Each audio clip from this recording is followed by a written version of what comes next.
On today's episode of WatchJRGo, we are here in my 2-car garage and we're trying to make it a 3-car garage. Doing the impossible as far as I can tell.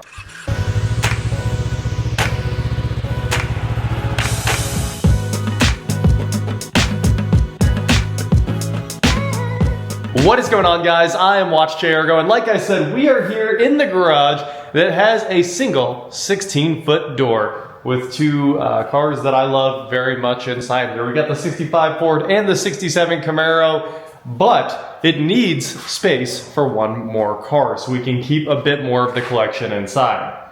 Well, I have tried and tried and tried to get this put together with maybe, I don't know, a garage door guy that just puts holes in houses and adds another door. But that doesn't seem like it's gonna happen. We have garage doors lined up there, ordered on the way to make this place perfect. They're insulated with the windows in the sides and they're gonna be frosted. They're black. It's gonna be super cool, but getting the space for the door that needs to go right here, that's just not working out. So I called a brick company and they said we could sub it out to framers. Apparently only framers know how to put in garage doors. So we're gonna do it ourselves because I like the brick guy's quote, and their job here is gonna be to cut, I think, a brick and a half in, something like that.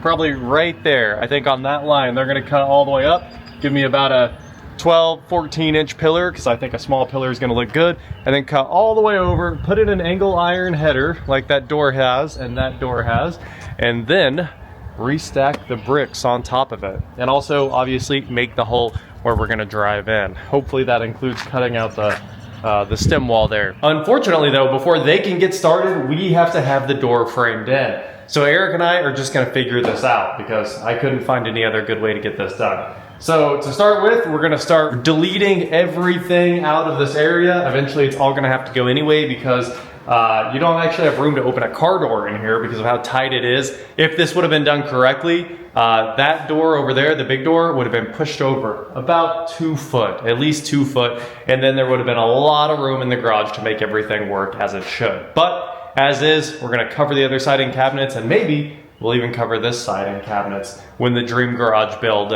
gets really kicked into high gear here. But right now, we're doing the infrastructure stuff, the framing. So today, I'm gonna start getting all of this stuff out of the way, get these benches unbolted from the wall. I think they're lag bolted into the wall there, if you can see that. There are gigantic bolts holding all of that together.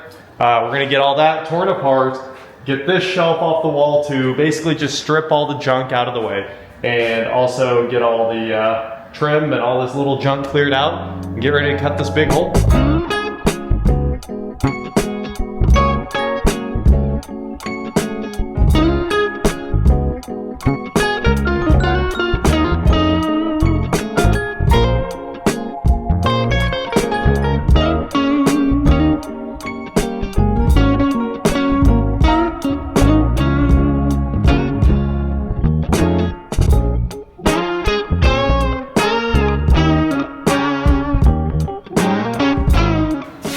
Take a look at that. We're probably 15, 20 minutes in, and this wall is stripped and ready to become a car bay, basically. So I know it's gonna be tough to see this, but we got a green line over there for where we'll start the inside cut. And then we have a line right here that's 8 foot away. So we're cutting all the way out to here. If any of you are wondering why I was taking out all that cabinetry, there will be just enough room left in this garage to open your door when it's done. So I know, unfortunately, the door setup takes it all, but it's kind of what we had to work with.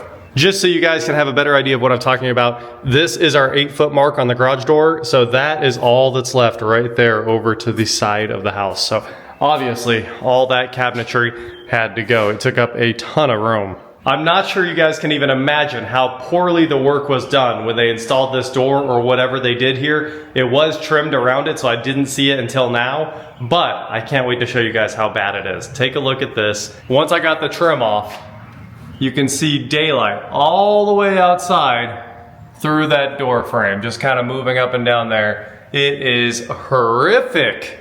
So when we're done, this will all be sealed up properly. The next step, we're gonna go ahead and get rid of this door bar that they put in here, and we will screw this door shut with a bunch of 3-inch screws temporarily because I don't need it to actually open again. I just need it to stay shut until we cut a hole.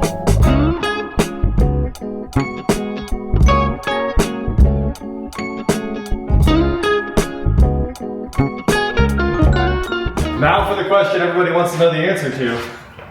Will it open? Wow. Look at that! Technically, that was a door. A very solid core wood door too. Completely solid through and through. Eric and I just got back from Star Lumber where we picked up what should be everything we need to frame this thing out here. And you better be careful, our drawing of the garage door header is, this is how we're gonna do it. I looked at it once, I got it. I got it memorized. All right, well, Eric's pulling the sheetrock down because we're going all the way up to the ceiling here. You might actually be able to save the work. This is like the save button in Microsoft Word. Look at that, beautiful. Wow, the sheetrock's nailed in, I hate that. Just threw it away. Were they gonna put a phone out here? Look at this. I saw it. Oh, yeah, it's got phone cord in it. Well, we just got back from Star Lumber where we spent about $330 so far. It's because that LVL beam is very expensive, and we're actually gonna have to make our own LVL beam, which is a pretty wild thing. They didn't have any 3.5-inch thick beam, so we got a 16-foot piece cut, or an 18-foot piece cut into 2 9s. And we're going to sandwich that with a layer of OSB, so we end up at 3.5 inches, and that gives us a monstrous header to pick up this garage door. I sure am worried about taking that wire down. The garage door might collapse.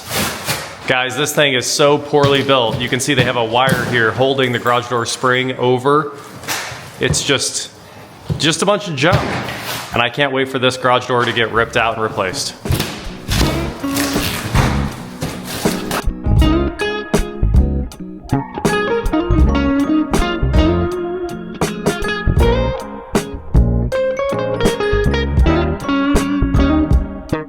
We basically got this stripped out, all the insulation's out. For the most part, I'm gonna have to slit this insulation here and take it all the way down as well. We may even need to take 1 more inch of sheetrock out. 1 or 1.5. 1.5, something like that. But Eric is marking out where our rough opening is gonna be there.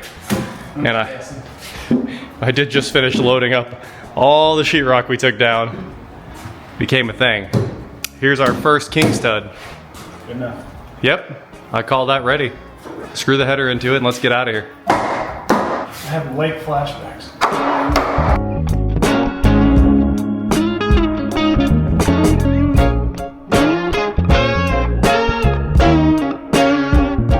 I don't know what these nails are made out of in this house, but we think they might be pure titanium because neither Sawzall is cutting through it. The DeWalt and the Hercules, we got them both out here. We were trying to cut twice as fast and speed up, but it doesn't matter, they're just not fast. It takes a long time to cut through these nails.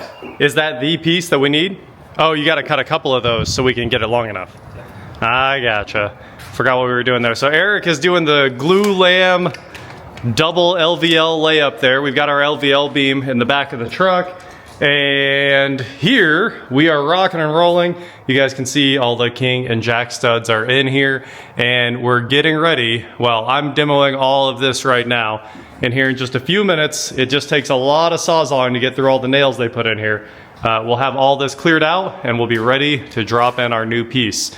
And then we'll go back up with our, well, all the rest of the framing. Turns out the guys at the lumber store tricked us. The LVL beam is actually 1.75 inches, so it is not getting OSB sandwiched in between it. It's just getting 2 pieces shoved together. Bang, bang. Good enough. Yeah, I know, right? Just leave it just like that. Pretty close. I am good. Guys, the demo is finally done. And we did leave some of the upper cripples just in case. We may or may not be using those ones right there, but we left them up there. They are cut to the exact width or height of the header there so that it should just kind of rock in and pick up all the load. We don't know if we're gonna use those or just throw more new wood in there, but for the most part, we're done in here.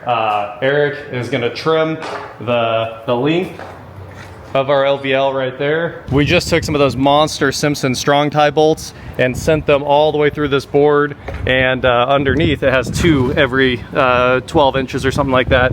And then this one has some centers. Sorry about the wind, but we sent that thing together after it was glued up. So here in just a moment, we should be ready to slap it in here. It did take a very, very long time to demo all of this because we had to get behind every single board and cut every nail going down.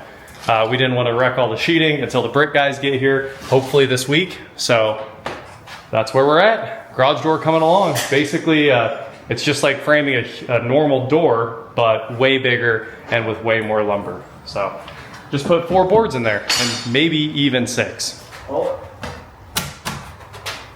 Whoop. It's just the sheeting, maybe the top board never. I know. Flinched. It actually does do a little bump when we do that. Let's do the label out. Ready? Well, I would do.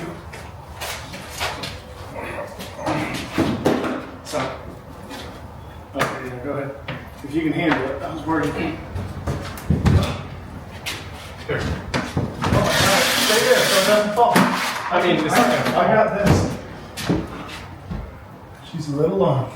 Is she? We want it to be strong. There's room over here, like a 16. I need that. Nope, nope. Yes. Big hammer? Yes. Yeah, it's. Oh.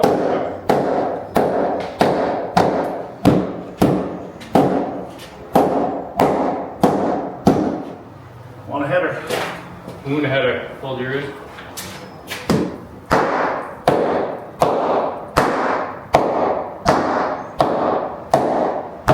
One at a time. That's gonna hold all the weight you ever need to hold. She's strong. Yeah. 3100 FB, whatever that means. 3100 Facebooks. With 3100 Facebook stacked on top of that one. Woo! Yeah. Nobody was ready for that many Facebooks. I couldn't cut it any longer. We were knocked bricks off. Yeah. So. I'm sure we'd love to cut a hole in the house right now. Well, we can't. Where's the hole man at? I texted him a minute ago and said, can you get it done this week? I don't know if you guys can see the laser level in there. Ignore this one. This is just the laser level being dumb. But you can see right there, she is nails right in the gap every time. So there is our header. And obviously what, we have to do 2 more on top of that? Right there, right? Two more like cripples that are just like the jacks. Yes, and then every 16 to finish it out. So what you could do is you can go ahead and just cut this whole boxing out. Yes. Down here, and then we can drop that, and then all we have to do is pull those boards out, which we weren't going to reuse those anyways, really. Yeah. They're too sporadic. And also they don't actually touch now. They're like slightly shy. Those 2 actually picked it up, I think, but it's just a hair shy over here on the top ones. Well, we bought extra boards to Right. just redo it. I mean, we did cut those with a Sawzall, so. We're not using potato boards here. No potatoes. Grade A. They did actually give us all grade A 2x4x8s. The tins are a little junky. They're like contractor grade, but they didn't have their contractor grade for our 8s, and they gave us grade A, which is sweet. So we got the good ones out of the warehouse, no bows. We needed 8 foot. It was 107.25 inch. Yeah. We split an 18-foot LVL. I about wasted $160 of your dollars. Oh yeah, at least. So- This is all the scrap that's left, guys. That is all the scrap from a $160+ board right there. Crazy. I almost messed it up. Yeah, it worked. Perfect, man. I'm excited for this garage door to go here.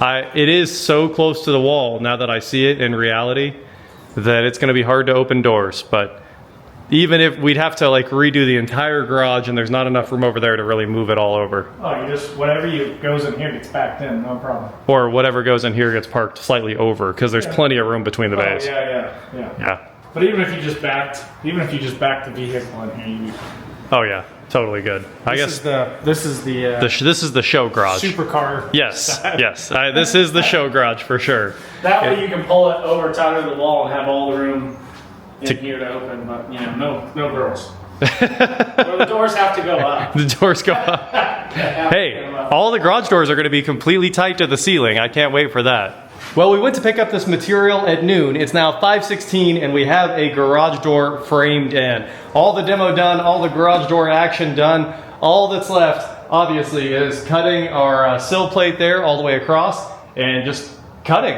And the brick guys said as long as we had the framing ready, they would do the rest. So I think that is the end of my job here. All I need to do is wait on them to put their angle iron in here to be a new brick ledge outside, reset all the brick, and our garage door will be here right after. So we're going to obviously take some plywood and just shoot a billion screws into this so it holds for now. But looks sick to me. I am super excited. I thought I got all the nails. I did. I stepped on a bit, not a nail. It should be 8 foot 5 inches outside. That's the thing, there's like no dimensions for this. You can't just easily find how to frame garage door. It took quite a bit of math and then comparing it to how they frame the other door. So that one's 16 and 5 inches and this one is 8 and 5 inches, which gives us plenty of room to trim everything out once the brick's ready. So shortly, this will be an opening garage door. I cannot wait. I think the doors will be here in another week or so and rock and roll time. Black doors, glass, and all the electrical should be finished Monday. So that is it for today, guys. Thank you so much for watching. Don't forget to head on over to shop WatchJRGo.com for cool shirts, not like this. And please like, share, subscribe, do whatever you want to do, and I will talk to you next time. That's what it took. $300 and change from the hardware store and $2,100 from the brick guys and $5,000 something from the garage door guys.